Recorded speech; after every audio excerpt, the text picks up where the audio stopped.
Here's how to turn off or customize your Discover on Snapchat.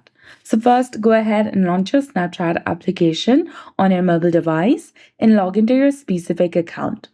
Remember that Snapchat does not let you completely disable the Discover, but you can hide content. To hide a specific video, you need to go ahead and first access the Discover feed.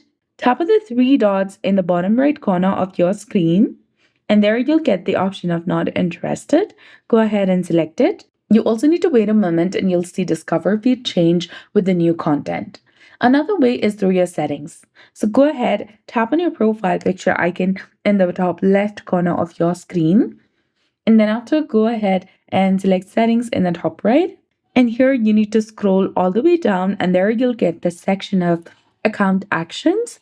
Go ahead and select clear cache, then select continue to confirm. And this can sometimes help you reset suggested content on Snapchat. And this will reset most personalization of your public content. And you just need to go ahead and close the Snapchat application from your device and then reopen it. Now, when you go ahead and return to your Discover page, you will see new contents on your Snapchat. So that's it. I hope you found this video helpful. If you did, please like, share, and subscribe. Thanks for watching. We'll see you again in the next one.